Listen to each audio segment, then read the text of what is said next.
Olá, o meu nome é Ana Rodrigues, eu sou professora universitária na área da Educação Especial e Reabilitação e ao mesmo tempo tenho tido a sorte de poder trabalhar com muitas crianças e famílias ao longo de vários anos. O tema que eu vos vou falar hoje é o tema da hiperatividade e déficit de atenção, que eu vou tratar por PHDA. A PHDA é uma perturbação do desenvolvimento com três grandes características nucleares: o déficit de atenção, o excesso de atividade motora e a impulsividade. A existência destas características deve ser entendida em função da idade de desenvolvimento de cada indivíduo. É importante saber que ser hiperativo não é o mesmo que ter uma hiperatividade e déficit de atenção. Nem todas as crianças com dificuldades em manter a atenção, irrequietas e impulsivas, têm uma PHDA. Pode existir outra perturbação que origine tais sintomas, ou pode ser que a criança seja apenas mais desatenta, irrequieta e ou impulsiva do que as outras da sua idade. Importa, acima de tudo, saber se essas características estão a causar sofrimento e desadaptação na sua vida em termos de contextos familiares, escolar e social. De igual modo, é fundamental perceber que a desatenção, ou melhor, a dificuldade em regular a atenção, é a principal característica desta perturbação do desenvolvimento. A atual definição implica a existência de diferentes formas de apresentação, o que quer dizer que as crianças e adolescentes com PHDA podem ser muito diferentes em termos comportamentais. Chamamos ao conjunto de características observáveis e que permitem fazer o diagnóstico clínico de fenótipo comportamental. Este pode assumir, segundo os critérios de diagnóstico mais recentes, que foram publicados na 5ª edição do Manual Estatístico de Classificação das Perturbações Mentais, as seguintes expressões: 1. Apresentação predominantemente desatenta, apresentação desatenta restrita, apresentação predominantemente hiperativa impulsiva e apresentação combinada ou mista, que é a mais frequente e a mais típica. A hiperatividade e déficit de atenção é uma perturbação com características que são típicas do desenvolvimento infantil e, como tal, deve ser avaliada com critério e por profissionais habilitados. O diagnóstico desta situação é sempre clínico, mas é fundamentado e deve ser fundamentado numa avaliação muito criteriosa. Não existem testes específicos para realizar o diagnóstico de PHDA, o que não quer dizer que se devam viabilizar avaliações não fundamentadas. Ainda que seja uma perturbação sem expressão em exames ou testes específicos, as suas características ou sintomas podem causar uma grande adaptação na vida da criança e constituir a origem de muitos outros problemas. Não é possível dissociar o problema dos contextos e do envolvimento em que ele ocorre.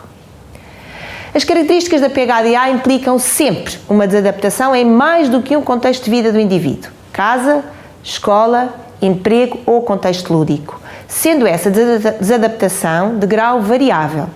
Como tal, é importante perceber que a PHDA é o resultado da interação constante entre uma condição biológica de base, normalmente deficitária, e um envolvimento específico que pode potencializar e agrava nestas circunstâncias ou proteger, melhorando as dificuldades de cada indivíduo. A PHDA constitui uma perturbação crónica que evolui ao longo da vida e cujas características também evoluem. Na criança pequena, as características mais disfuncionais são o excesso de atividade motora e a impulsividade, enquanto que, por exemplo, na adolescência, são sobretudo o déficit de atenção e a impulsividade. A PHDA não surge na vida de uma criança em consequência de uma situação traumática, como, por exemplo, um divórcio ou a morte de um familiar próximo. Pode, porém, acontecer que as características que já estavam presentes no comportamento se agravem e se tornem mais disruptivas nestas alturas. Isto quer dizer que os adultos também têm PHDA e que, ao contrário do que se pensou durante muitos anos, a PHDA não é exclusivamente uma perturbação da infância que um dia vai desaparecer. O adulto com PHDA apresenta as mesmas dificuldades de base, mas os seus comportamentos característicos são muito diferentes, tal como as situações em que esses comportamentos vão gerar dificuldade o são. Os sintomas de PHDA tendem a diminuir ao longo da idade, o que não significa que os adultos tenham um melhor funcionamento em todas as áreas.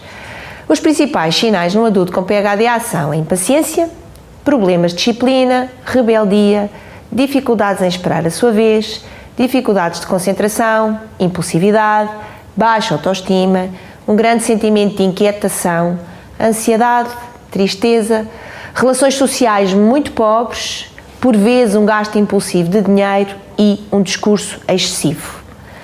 Os adultos têm também maior probabilidade de terem mais acidentes de viação, não conseguem morar muito tempo no mesmo local e, portanto, geograficamente são móveis, apresentam comportamentos antissociais, têm dificuldades em ajustar a sua personalidade na sociedade e têm menor sucesso no emprego, uma vez que também e geralmente têm empregos de estatuto social mais baixo.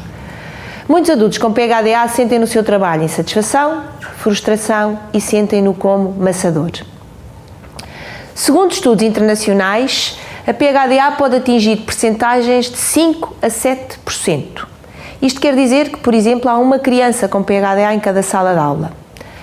As características interindividuais são variáveis e nem todos os indivíduos apresentam todas as características descritas na literatura. Grande percentagem das crianças com diagnóstico de PHDA têm também outro diagnóstico associado. Segundo um estudo realizado por um grupo americano, em 1999, cerca de 40% das crianças diagnosticadas tinham também, por exemplo, problemas de oposição e desafio. 34% tinham problemas de ansiedade e dificuldades específicas de aprendizagem. E ainda cerca de 14% apresentavam graves problemas de conduta, em especial na adolescência.